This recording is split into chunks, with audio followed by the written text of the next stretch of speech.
Welcome back, guys. We spent close to $1 million every 90 days for our clients on Google Ads. And we are India's one of the leading Google Ads agency. So from my 10 years of experience of running multiple Google Ads accounts and auditing hundreds of Google Ads account, I can exactly tell you what are the biggest mistakes people make in Google search campaigns. So मैं जो बात करूंगा वो करूंगा lead generation businesses के around, और यहाँ पर मैं बिजनेस रिलेटेड प्रॉब्लम्स की बात नहीं करने वाला हूँ.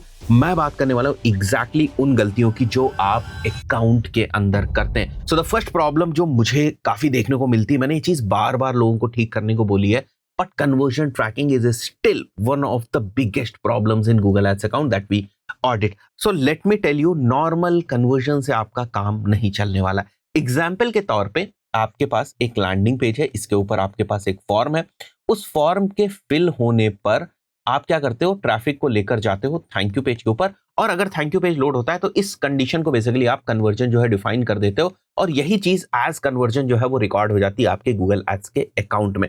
ठीक है, ये केवल आपके ओवरऑल कन्वर्जन ट्रैकिंग का 30% है. तो बाकी का जो 70% है ना, वो इनहांस्ड कन्वर्जन है. अब इनहांस्ड कन्वर्जन में भी दो चीजें आती हैं. एक होता है हमारा इनहांस्ड कन्वर्जन फॉर वेब, और एक होता है हमारा इनहांस्ड कन्वर्जन फॉर लीड्स. अब इस बात को समझो. देखो, यहां पर अभी जो गूगल एड्स को केवल ये पता चल रहा है कि एक फॉर्म फिल हुआ, ठीक है, और फॉर्म के फिल होने को बोला कि हमारा जो कन्वर्जन है वो हो गया. बट व्हाट इफ अगर हम एक स्टेप और आगे जाएं और यहां पर जिस भी पर्सन ने फॉर्म फिल किया है, लेट्स से a@gmail.com ने फॉर्म फिल किया हुआ है, और साथ ही साथ उसने अपना फोन नंबर यहां पर मेंशन किया हुआ है. Let's say the phone number is 123456 789.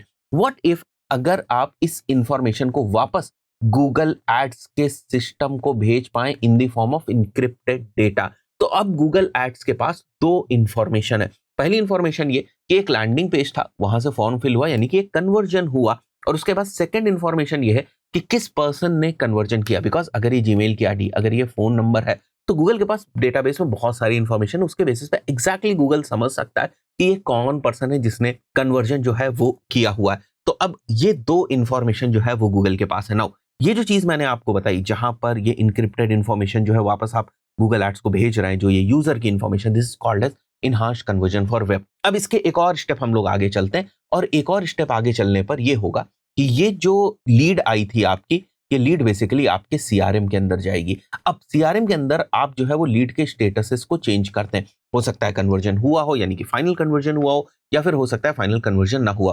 For example, final conversion हो गया, उस पर्टिकुलर सिनेरियो में अब आपके पास तीन इंफॉर्मेशन है.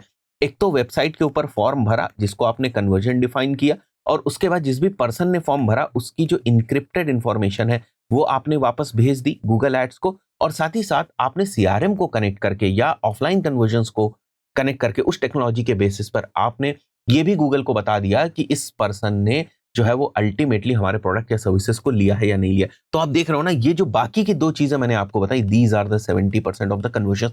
और आज जिस तरीके से गूगल एड्स काम कर रहा है, आपको ये 100% जो है वो करना ही पड़ेगा. Now the second important thing is ad group theming. बहुत पुराना कॉन्सेप्ट है ये, और गूगल एड्स का कोर है. अगर आप चाहते हैं कि आपके सर्च कैंपेन्स ठीक तरीके से परफॉर्म करें, तो आपको एड ग्रुप थीमिंग के ऊपर काम करना पड़ेगा. This is one of the most important thing according to the campaign structure inside Google ads. अब इसमें दो सबसे बड़ी गलतियां जो मैंने देखी लोग करते हैं वो ये है कि पहली चीज तो वो बहुत सारे कीवर्ड्स को एक सिंगल एड ग्रुप के अंदर रख देते हैं. देखो, एड ग्रुप का कॉन्सेप्ट समझो. एड ग्रुप क्यों एग्जिस्ट करते हैं गूगल एड्स के अंदर? एड ग्रुप का काम है चीजों को थीम करना और रेलेवेंसी के अकॉर्डिंग चीजों को थीम करना. रेलेवेंसी क्या है? जब भी कोई यूजर गूगल के ऊपर आकर कोई क्वेरी करेगा, वो क्वेरी एक सेम टाइप के कीवर्ड्स से मैच करनी चाहिए, और ये जो सेम टाइप के कीवर्ड्स हैं ये एक एड ग्रुप के अंदर होने चाहिए. इसीलिए हम लोग सेम टाइप के कीवर्ड्स को एक एड ग्रुप के अंदर रखते हैं. इस एड ग्रुप के अंदर जो एड है उसमें जो लैंडिंग पेज है वो भी अकॉर्डिंग टू ये क्वेरी और अकॉर्डिंग टू इस कीवर्ड के होना चाहिए, सो दैट रेलेवेंसी मेंटेन रहे. और इन्हीं सब चीजों की वजह से आपका जो क्वालिटी स्कोर है वो इंप्रूव होता है, और आपकी जो सीपीसी है वो डाउन रहती है. तो आज भी कैंपेन स्ट्रक्चर के पॉइंट ऑफ व्यू से कोई चीज सबसे इंपॉर्टेंट है तो वो है एड ग्रुप थीमिंग. अब लोग क्या करते हैं, वो 50-50 कीवर्ड्स को एक ही एड ग्रुप के अंदर रख देते हैं. अब आप खुद समझिए, डिफरेंट डिफरेंट इंटेंट के कीवर्ड्स, डिफरेंट डिफरेंट टाइप्स के कीवर्ड्स एक ही लैंडिंग पेज के ऊपर कैसे जा सकते हैं? ये पॉसिबल नहीं है. और डिफरेंट डिफरेंट टाइप्स की क्वेरीज एक ही सेट ऑफ कीवर्ड्स के रिलेवेंट कैसे हो सकती। तो द प्रॉब्लम इज दिस कि लोग इसका क्लासिफिकेशन जो है वो नहीं करते हैं। आपको different different set of keywords के बेसिस पे डिफरेंट डिफरेंट एड ग्रुप्स बनानी चाहिए और उनको डिफरेंट डिफरेंट टाइप्स के लैंडिंग पेजेस के ऊपर लेकर जानी चाहिए। अगर लैंडिंग पेजेस डिफरेंट नहीं है या जो डिफरेंट कीवर्ड्स हैं आपके, उनमें जो एड ग्रुप्स आपके बन रहे हैं, अगर वो बहुत ज्यादा अलग नहीं है, उस पर्टिकुलर सिनेरियो में आप उनको सेम लैंडिंग पेज के ऊपर लेकर जा सकते हैं। बट एड ग्रुप की थीमिंग करना बहुत ज्यादा इंपॉर्टेंट होता है। अगर ये नहीं कर रहे हैं तो गूगल एड्स का एक बड़ा पोटेंशियल आप जो है वो मिस कर रहे हैं। अब मल्टीपल लैंडिंग पेजेस की जो मैंने बात करी, देखो एड ग्रुप्स बनाए ही इसलिए जाते हैं, एक एड ग्रुप के अंदर मल्टीपल एड्स हो सकते हैं, जैसे ये हो गया एड 1, ये हो गया एड 2, ये हो गया एड 3। इसी तरीके से एक दूसरा एड ग्रुप है एड ग्रुप 2, ये एड ग्रुप 1 था, इसके अंदर भी मल्टीपल एड्स हो सकते हैं। मान के चलते हैं ये हो गया हमारा एड 1, ये हो गया एड 2, ये हो गया add 3।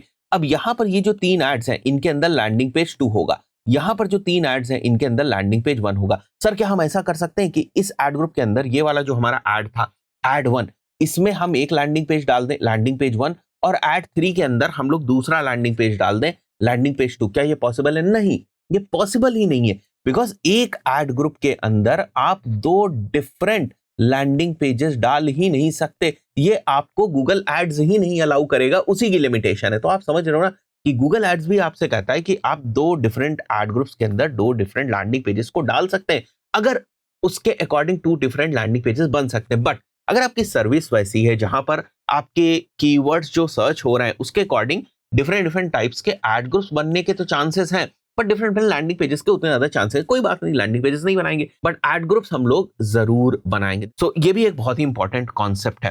Third is basically not using bidding strategy according to the data in the account. अब यहां पर मैं ये समझाने की कोशिश कर रहा हूं कि बहुत सारी बिडिंग स्ट्रैटेजी, जैसे एक बिडिंग स्ट्रैटेजी हो गई आपकी मैक्सिमाइज क्लिक्स, एक बिडिंग स्ट्रैटेजी हो गई आपकी मैक्सिमाइज कन्वर्जन्स। अब लोग क्या करते हैं, लोग डे 1 पे ही मैक्सिमाइज कन्वर्जन्स को सेलेक्ट कर देते हैं और वो टारगेट सीपीए भी नहीं लगाते। अब अकाउंट बिल्कुल नया है, कोई डेटा उसके पास नहीं, आप उससे कह रहे हो मेरे को ज्यादा कन्वर्जन ला कर दो। ठीक है, आज के टाइम में गूगल बहुत ज्यादा स्मार्ट है, आपके कीवर्ड सिलेक्शन के बेसिस पे, एड कॉपी के बेसिस पे वो समझ जाएगा किस टाइप के कन्वर्जन्स आपको लाकर देने की जरूरत है। बट शुरुआत में गूगल एड्स में आप कंट्रोल चाहते हैं, आप नहीं चाहते कि गूगल एड्स सारी चीजें जो है ऑटोमेटिकली करे, क्योंकि अगर आप सब कुछ ऑटोमेटिकली गूगल के ऊपर छोड़ देंगे ना तो आपके लिए ऑप्टिमाइजेशन करना मुश्किल हो जाएगा। आप देखेंगे बहुत सारे इररिलेवेंट सर्च टर्म्स आ रहे हैं, आपको समझ में नहीं आएगा कि सर्च टर्म सही है या नहीं है, या जो सीपीसी आपको मिल रही है क्या वो सही है या नहीं। जैसे फॉर एग्जांपल अगर आपने मैक्सिमाइज क्लिक्स कर दिया तो जिस कीवर्ड के ऊपर आपको उसी पोजीशन के लिए सीपीसी मिल सकती थी 10 रुपए, शायद केवल मैक्सिमाइज क्लिक्स कर देने से वहीं पर जो आपकी सीपीसी है वो 20 रुपीज हो जाए। बात समझ रहे हैं आप? ये डिफरेंस होता है। वहीं पर अगर आप maximise clicks with upper limit कर दें, विद अपर लिमिट कर दें, तो वही मैंने बताया आपको कि हो सकता है 10 रुपए की सीपीसी में भी आपको एक क्लिक मिल जाए। तो ये समझना बहुत ज्यादा जरूरी है कि अभी हमारे अकाउंट के अंदर किस टाइप की डेटा है और उसके हिसाब से हमें किस टाइप की जो बिडिंग स्ट्रैटेजी है वो सेलेक्ट करनी। अगर आप बिल्कुल अकाउंट नया शुरू करने जा रहे हैं तो मैं हमेशा रिकमेंड करता हूं कि आप maximise clicks with upper limit select करें, या फिर दूसरी चीज क्या है कि आप मैनुअल सीपीसी जो है वो सेलेक्ट कर लें।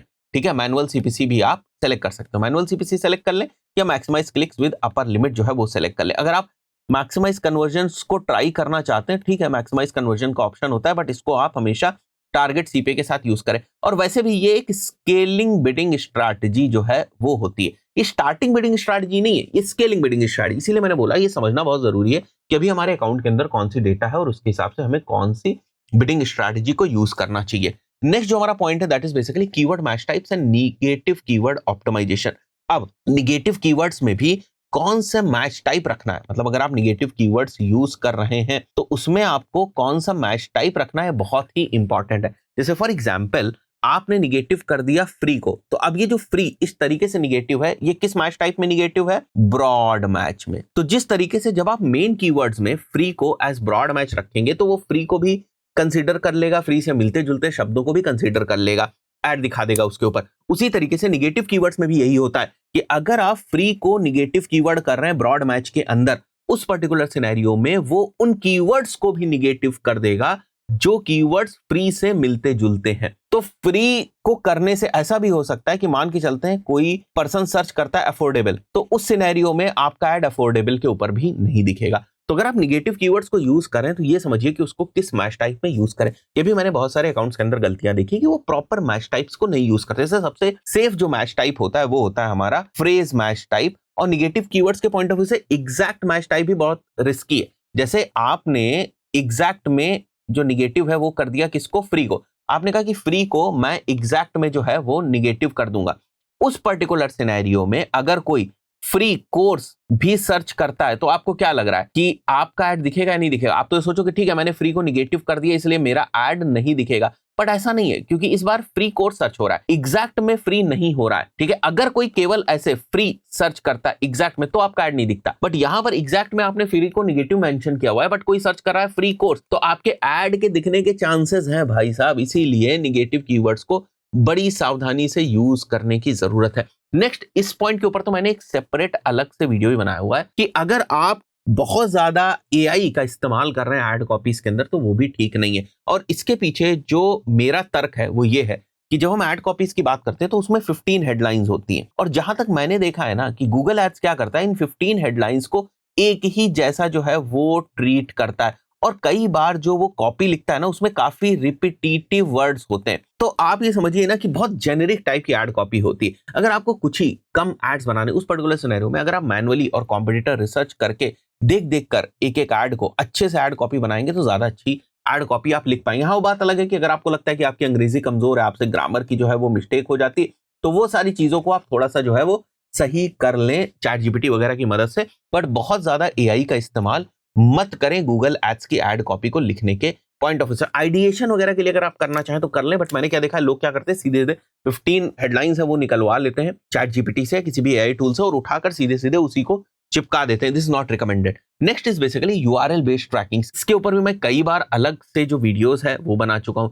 जब मैं यूआरएल बेस्ड ट्रैकिंग की बात करूं तो मैं बेसिकली यूटीएम पैरामीटर्स की बात करूं। भाई साहब, कोई ऐड आपको लाइव ही नहीं करना है विदाउट यूटीएम पैरामीटर्स। अगर आप कॉल नंबर्स को यूज कर रहे हैं तो call tracking is very very important. अगर आप कॉल ट्रैकिंग नहीं कर रहे हैं तो गूगल एड्स को कभी पता ही नहीं चलेगा कि जो आपके पास कॉल्स आ रही है कहां से आ रही है, किस कैंपेन से कॉल्स आ रही है, किस एड ग्रुप, किस कीवर्ड से कॉल है। तो call tracking is very very important. Extensions को हैवीली यूज करना है। एक्सटेंशंस में भी जो कैरेक्टर्स की लिमिट है पूरा यूटिलाइजेशन करना है। अगर साइटलिंक एक्सटेंशन है तो 2 क्यों यूज कर रहे हो भाई, तो 4 साइटलिंक एक्सटेंशन यूज करो। कॉल आउट एक्सटेंशन जितने आपके हिसाब से हो सकते हैं डालने की कोशिश करो। कॉल एक्सटेंशन को यूज करने की कोशिश करो। इमेज एक्सटेंशंस के पॉइंट ऑफ व्यू से डिफरेंट डिफरेंट इमेजेस को यूज करो। एड के पॉइंट ऑफ व्यू से एड लेवल पर जाकर डिफरेंट डिफरेंट इमेजेस को यूज करो। अगर आप अकाउंट लेवल के इमेजेस को यूज करोगे तो वो इंटायर अकाउंट के ऊपर लगती है इमेजेस। एक्सटेंशंस अगर आप यूज कर रहे हो, एसेट्स जिनको आज के टाइम में हम बोलते हैं, मुझे तो पुराने ही नाम याद है जब हम लोग इसको एक्सटेंशंस बोलते थे। तो जो आपके इमेज एसेट्स होते हैं अगर आप इनको अकाउंट लेवल पर जाकर यूज कर रहे हैं इमेज एसेट्स को, उस पर्टिकुलर सिनेरियो में कोई भी ऐड होगा उसमें वो इमेज एसेट जो है वो यूज होगा। बट जरूरी नहीं है कि हर तरीके के ऐड के लिए सेम टाइप का ही इमेज एसेट जो है वो यूज हो सकता है एक दूसरा ऐड है उसमें दूसरे टाइप का जो इमेज एसेट है वो ज्यादा यूजफुल लगे, एक तीसरा ऐड है उसमें दूसरे टाइप का इमेज एसेट जो है वो ज्यादा यूजफुल लगे। तो आप क्या कर सकते हो, ऐड लेवल पर जाकर डिफरेंट डिफरेंट इमेज एसेट्स को बेसिकली यूज कर सकते हो। Use the experiment feature to test the bidding strategy. ये काफी इंटरेस्टिंग चीज है। गूगल एड्स के अंदर एक एक्सपेरिमेंट का फीचर होता है। वो फीचर क्यों दिया हुआ है, मान के चलते हैं आपने कैंपेन रन किया और उसको रन किया आपने मैक्सिमाइज क्लिक्स के ऊपर, और आपको यहां से कुछ जो रिजल्ट्स हैं वो मिल रहे हैं। बट आप क्या सोच रहे हो कि यार अगर मैं ना इस कैंपेन को टारगेट सीपीए पे शिफ्ट कर दूं then there is high possibility कि मेरे को ठीक ठाक रिजल्ट मिल जाए। बट आप डर भी रहे हो कि यार शिफ्ट करूं या ना करूं, ये भी ठीक ही ठाक परफॉर्म कर रहा है, अगर मैंने शिफ्ट कर दिया तो ऐसा ना हो कि इसका भी रिजल्ट जो है वो चला जाए और नया वाला जो है वो भी ना परफॉर्म करे। तो ये आपको एक ऑप्शन देते हैं कि आप क्या करो, इसी कैंपेन का हम एक एक्सपेरिमेंट कैंपेन जो है वो बना देते हैं। बहुत ही पुराना फीचर जो है वो है गूगल एड्स का, और यहां पर अगर आप चाहें तो आप अपनी बिडिंग स्ट्रैटेजी को टेस्ट कर सकते हैं। आप एक कैंपेन में आप मैक्सिमाइज क्लिक को टेस्ट कर रहे होते हैं और दूसरे कैंपेन के अंदर आप टारगेट सीपीए को टेस्ट कर रहे होते हैं। तो गूगल एड्स आपके डिसाइड किए हुए जो आपका गोल होता है कि ठीक है मैं इन कैंपेन्स में जो रन कर रहे हैं इनमें मैं जो विनर है उस बेसिस पे सेलेक्ट करूंगा जिसमें ज्यादा कन्वर्जन जो है वो आएंगे और जिसके जो सीपीएल है वो कम होगी, मतलब कन्वर्जन परसेंटेज जिसका इंक्रीज हो जाएगा और सीपीएल कम होगी उसको हम विनर मानेंगे। तो इस तरीके से आपके 2 डिफरेंट आपके कैंपेन्स रन हो रहे होते हैं सेम टाइप की सेटिंग्स के ऊपर, सेम टाइप के स्ट्रक्चर के ऊपर, सेम टाइप के कीवर्ड्स के ऊपर, और इक्वल डिस्ट्रीब्यूशन ऑफ जो ट्रैफिक है वो आपका हो जाता है। तो उसके बेसिस पर आपको विनर या लूजर यहां पर पता चल जाते हैं। अगर आप चाहें तो जो रिजल्ट्स आपके आए हुए हैं उन रिजल्ट को एक इंप्लीमेंट कर दें इस कैंपेन के अंदर। अगर आप नहीं चाहते कि इसको हम इंप्लीमेंट करें तो आप उसको इग्नोर भी कर सकते हैं, उसको नहीं इंप्लीमेंट करेंगे। ये वाला जो पहला वाला आपका कैंपेन होता है इसको बेसिकली बेस कैंपेन बोला जाता है, और ये जो आपका दूसरा वाला कैंपेन होता है इसको बेसिकली एक्सपेरिमेंट कैंपेन जो है वो बोला जाता है। ठीक है, तो ये कुछ इंपॉर्टेंट सेटिंग्स हैं। और जितने भी अकाउंट्स मैं ऑडिट करता हूं, जितने भी अकाउंट्स मैं देखता हूं, कोई ऐसे एडवांस स्ट्रैटेजीज नहीं है जहां पर वो गलती करते हैं, नहीं करते हैं गलती। ज्यादातर गलतियां यहीं पर होती है। बिजनेस वगैरह की मैथ्स तो पहले ही वो लोग ठीक कर लेते हैं, इसीलिए मैंने वीडियो की शुरुआत में आपको बिजनेस की मैथ्स के ऊपर ध्यान देने को अभी नहीं बोला, क्योंकि वो तो आपको ठीक ही करनी है। आपके जो पोस्ट लीड का पूरा इकोसिस्टम, लीड आने के बाद कॉलिंग है वो किस टाइप से होगी, आपका प्रोडक्ट अच्छा है या नहीं, आपका ऑफर जो अच्छा है या नहीं है, ये सारी चीजें तो पहले से ही सॉर्टेड, नहीं सॉर्टेड उनको भी सॉर्ट किया जाएगा। बट जो अकाउंट के अंदर मेन गलतियां होती है वो इससे ज्यादा गलतियां नहीं होती है। कीवर्ड रिसर्च में कोई गलती नहीं करता है, सबको पता है कीवर्ड रिसर्च कैसे करनी है। गलती कहां करता है? एड ग्रुप थीमिंग में, ये मेन मिस्टेक होती है। निगेटिव कीवर्ड सबको पता है क्या होते हैं, बट किस टाइप से उसको रखना है उसमें प्रॉब्लम होती है। ट्रैकिंग टेम्पलेट जो है वो नहीं लगाते हैं, एड्स का प्रॉपरली जो है वो कॉपी एड्स की वो नहीं लिखते हैं, एक्सपेरिमेंट फीचर को नहीं यूज करते हैं। ये सारी गलतियां जो है वो करते हैं, जिससे कि थोड़ी बहुत परफॉर्मेंस जो है वो हैम्पर होती है। आई थिंक सो बहुत सारी चीजें जो है वो आपको क्लियर हुई होंगी। जो लैंडिंग पेज की मैंने बात करी, एक अकाउंट के अंदर तो हम लोगों ने 50-50, 100-100 लैंडिंग पेजेस जो है वो यूज किए हुए हैं। डुप्लीकेट कर करके, लोकेशन वाइज कुछ लैंडिंग पेजेस थे तो डुप्लीकेट कर करके हम लोगों ने उसको यूज किया हुआ है। तो ऐसी मल्टीपल लैंडिंग पेजेस की स्ट्रैटेजीज जो है वो भी यूज होती है। ये सब कोर्स के अंदर मैंने बहुत डिटेल में जो पढ़ाया हुआ है, ये सारी चीजें जो है ना मैंने अपने कोर्स के अंदर बहुत डिटेल में पढ़ाई। अगर आप हमारे कोर्स में जाएंगे, जो गूगल एड्स का हमारा कोर्स है, जो हमारी कोर्सेज वाली वेबसाइट है उसके ऊपर अगर आप आएंगे और यहाँ पर अगर आप देखते हैं जो हमारा सबसे फ्लैगशिप प्रोग्राम है गूगल एड्स कोर्स का, इसमें कन्वर्जन ट्रैकिंग देखिए जरा आप। कन्वर्जन ट्रैकिंग की अगर मैं बात करता हूँ, understanding the proper conversion setup, आप देखो 24 मिनट का ये वीडियो है, 14 मिनट का ये वीडियो है, 30 मिनट का ये वीडियो, 9 मिनट का ये, 7 मिनट का ये, 15 मिनट का ये वीडियो, 22 मिनट का ये वीडियो, 13 मिनट का ये, 10 मिनट का ये। कन्वर्जन ट्रैकिंग के ऊपर ही एक सेपरेट से मॉड्यूल मैंने गूगल एड्स के अंदर बनाया हो। बाकी तो सारी चीजें हैं, ये कैसे आप एडवांस कीवर्ड स्ट्रैटेजी को यूज करेंगे, यूटीएम पैरामीटर्स वगैरह जो भी मैंने आपको बताया, डायनेमिक यूटीएम पैरामीटर्स क्या होते हैं, यानी कि यूआरएल, डायनेमिक यूआरएल पैरामीटर्स क्या होते हैं, सब चीजें बहुत डिटेल में जो है वो बताई हुई है। लोग बोलते हैं सर कोर्स तो आपने थोड़ा पहले रिकॉर्ड किया था, पुराना हो गया। भाई साहब अभी भी यही चीजें लोगों को नहीं आती हैं, और मैं जो ये सारी चीजें आपको बता रहा हूँ ना, ऐसे अकाउंट से बता रहा हूँ जहां पर लाखों रुपए खर्च हो चुके हैं। हम लोग के पास उसी टाइप के जनरली अकाउंट्स आते हैं ऑडिट वगैरह करने के पॉइंट ऑफ व्यू से, या सर्विसेज लेने के पॉइंट ऑफ व्यू से, जो अच्छा खासा पहले से कर रहे हैं और थोड़े से इंप्रूवमेंट वगैरह की जरूरत है। तो उस सब एक्सपीरियंस के बेसिस में आपको बता रहा हूँ, कोई ऐसी हिडन चीज नहीं है जो वो नहीं कर रहे होते हैं। जो सही से करना चाहिए वही सही से नहीं कर रहे होते, जितना टाइम देना चाहिए वही नहीं दे रहे होते। आशा करता हूँ बहुत सारी चीजें आपको क्लियर हुई होंगी इस पर्टिकुलर वीडियो में। इतना ही, मिलते हैं नेक्स्ट वीडियो में। Till then, good bye.